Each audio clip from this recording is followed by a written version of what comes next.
News Bangladesh, সংবাদ দিনের শেষে। জাতীয় সংবাদ।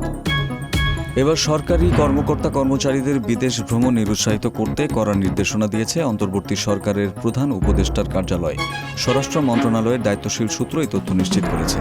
এর আগে গত 9 ডিসেম্বর এক পরিপত্রের মাধ্যমে এই নির্দেশনা দেওয়া হয়।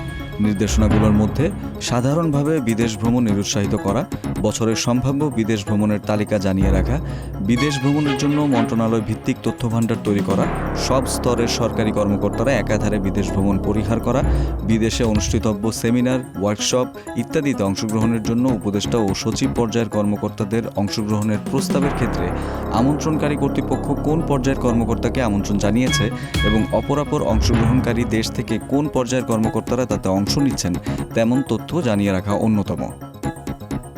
শিক্ষা, প্রযুক্তি ও অর্থনৈতিকভাবে পার্বত্য অঞ্চলকে এগিয়ে নিতে হবে বলে জানিয়েছেন প্রধান উপদেষ্টা অধ্যাপক ডক্টর মোহাম্মদ ইউনূস। আজ পার্বত্য জেলা রাঙামাটিতে আয়োজিত এক সভায় ভার্চুয়ালি যোগ দিয়ে কথা জানান তিনি। প্রধান উপদেষ্টা বলেন, প্রাকৃতিক সৌন্দর্য সম্পদে পরিপূর্ণ পার্বত্য জেলাগুলো বাংলাদেশের সবচাইতে উন্নত অঞ্চল হতে পারত, কিন্তু সবচেয়ে পেছনে পড়ে আছে। এটা হওয়ার কথা নয়। আপনাদের ফসল, ফলফলাদি, ঐতিহ্যবাহী পণ্য দিয়ে অর্থনীতিতে আপনাদের এগিয়ে যাওয়ার কথা।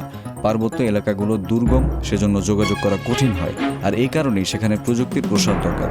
প্রযুক্তি দিয়ে এই দূরত্ব জয় করা যাবে বলে জানান তিনি। ব্রাহ্মণবাড়িয়ার বিজয়নগরে ট্রাক, পিকআপ ও মাইক্রোবাসের মুখোমুখি সংঘর্ষে শিশুসহ 3 জন নিহত হয়েছেন। এই ঘটনায় আহত হয়েছেন আরও 6 জন। আজ সকালে উপজেলার বারগড়িয়া নামক স্থানে এই দুর্ঘটনা ঘটে। সরাইল খাটিহাতা হাইওয়ে থানার ভারপ্রাপ্ত কর্মকর্তা মারগুব তৌহিদ নিউজ বাংলাদেশকে দুর্ঘটনার বিষয়টি নিশ্চিত করেছেন।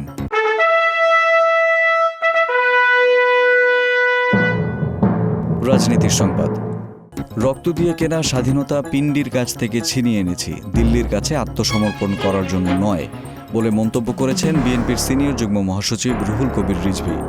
আজ সকালে নয়াপল্টন বিএনপির কেন্দ্রীয় কার্যালয়ের সামনে রোড মার্চের শুরুতে দেয়া বক্তব্যে তিনি কথা বলেন। ভারতের আগরতলায় বাংলাদেশের উপ হাইকমিশন অফিসে হামলার প্রতিবাদে ঢাকা থেকে আগরতলার উদ্দেশ্যে যুবদল, স্বেচ্ছাসেবক দল ও ছাত্রদল এই রোড মার্চ করেছে। এ সময় ভারত নিজেরা গণতান্ত্রিক দেশ, কিন্তু ওরা চায় না বাংলাদেশ জনগণের কথায় চলুক বলে মন্তব্য করেন রিজভী।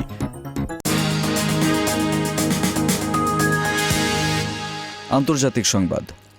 ভারতের ত্রিপুরা রাজ্যের আগরতলায় বাংলাদেশের সহকারী হাইকমিশনে হামলার বিষয়ে শান্তিপূর্ণ সমাধানের আহ্বান জানিয়েছেন মার্কিন পররাষ্ট্র দপ্তরের মুখপাত্র ম্যাথিউ মিলার।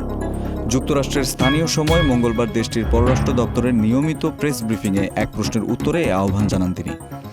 সম্প্রতি ভারত ও বাংলাদেশ উভয়ই ভারতের অভ্যন্তরে বাংলাদেশের একটি কূটনৈতিক মিশনে সহিংস হামলার বিষয়ে উদ্বেগ প্রকাশ করেছে।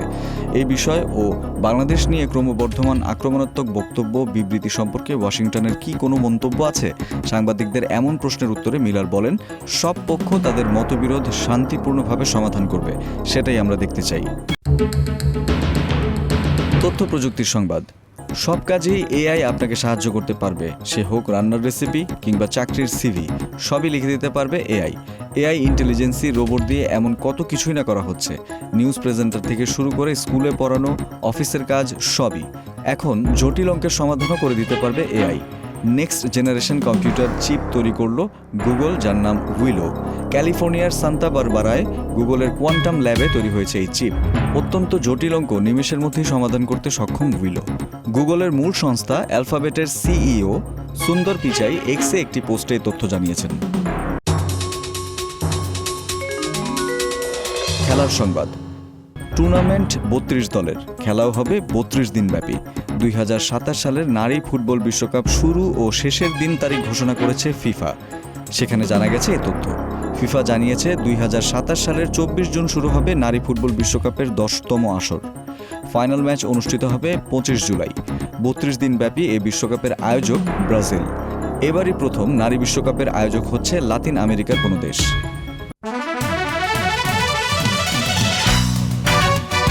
সংস্কৃতি, বিনোদন। ঢালিউডের চিত্রনায়িকা পূজা চেরি সম্প্রতি সামাজিক মাধ্যম সহ বিভিন্ন মাধ্যমে ছড়িয়ে পড়েছে যে বাংলাদেশ ইসলামী ছাত্র শিবিরের কেন্দ্রীয় কার্যনির্বাহী সংসদ মহিলা শাখা কমিটিতে অমুসলিম শাখায় আইন ও মানবাধিকার সম্পাদকের দায়িত্ব নিয়েছেন তিনি। বিষয়টি এক পোস্টের মাধ্যমে স্পষ্ট করেছেন পূজা চেরি। তিনি পোস্টে লিখেছেন, মানুষ এমন অবান্তর পোস্ট করে কেমন করে আমার বোধগম্য নয়। আমি সাধারণত কোনো রিউমার্স নিয়ে মাথা ঘামাই না। তারকাদের নিয়ে রিউমার্স ছড়াবে এটাই স্বাভাবিক। আমি একজন অভিনয় শিল্পী, বাংলা চলচ্চিত্রকে ভালোবাসি, এটাই আমার প্রফেশনের জায়গা। আমি সবসময় এই প্রফেশনকেই রেসপেক্ট করি এবং উপভোগ করি। এই প্রফেশনের বাইরে আমি কোনো রাজনৈতিক প্রফেশনের সঙ্গে যুক্ত নই। দর্শক, এই ছিল আজকের নিউজ বাংলাদেশ সংবাদ দিনের শেষে আয়োজন। দেশ বিদেশের প্রতিদিনের সবশেষ সংবাদ জানতে চোখ রাখুন www.newsbangladesh.com এ। লাইক শেয়ার দিয়ে সঙ্গে থাকুন নিউজ বাংলাদেশের ফেসবুক পেজ ও ইউটিউব চ্যানেলে। ভালো থাকুন, সুস্থ থাকুন। আল্লাহ হাফেজ।